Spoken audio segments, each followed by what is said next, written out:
Hello, everyone. Our topic this week is how to protect the occupants of our buildings from fire. We'll start with why do we need to protect our buildings from fire and touch on the different fire safety codes. Then we'll move into passive and active fire protection. Passive fire protection is all about the design of the building. And so we'll talk about means of egress, how people get out of our buildings. We'll talk about protecting the building itself using fire ratings and compartmentalization. And then the active fire protection is about detecting whether there's a fire, all right, and providing an alarm, and finally suppressing the fire using a sprinkler system.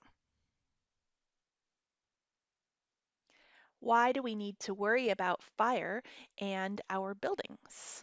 Well, structure fires are a major cause of injury and loss of life, and of course, property damage in our country and in our world. So, we as designers need to be aware of this and take some steps to help prevent them. In order to design for fire safety, we need to provide our building occupants with early warning of a fire, a way to extinguish at least a small fire, and at least two ways out of a building. Let's talk about fire safety codes.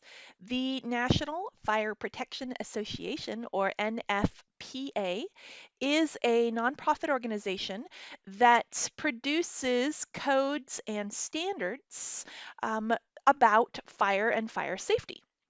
And their goal is to minimize the risks and effects of fire by establishing criteria for buildings, not just in the US, but around the world.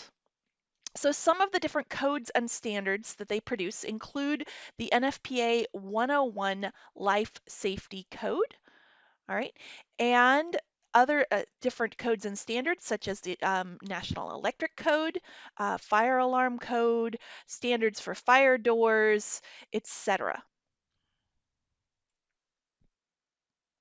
How does this work with and intersect and collaborate with the international building codes that we've been studying in this course?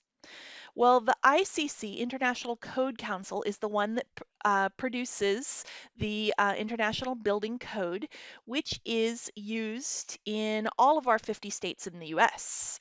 The International Fire Code is used in 41 of those states. All right. The NFPA creates all the standards that we just saw on the last slide. And NFPA 1 is a fire code that has been adopted in 19 states. All right, so you see some of these states have chosen the NFPA 1 instead of the International Fire Code. All right, and every state either uses selected portions of or a particular edition of the NFPA 101, all right, that life safety code. And 43 states have adopted it fully. So you can see that many of the NFPA's codes are being used throughout the US. Now, their standards are also being used and adopted, right, by reference, and they can be referenced in the ICC codes or in the state building codes. This is a little confusing, all right? There's a bunch of different codes and standards happening here, but it turns out that these two organizations work together and they have very similar goals, all right? And so we use them both here in the United States. Thanks, everyone. That was a really quick rundown on why we need to pay attention to fire protection in our buildings and the different codes and standards that we should be looking at.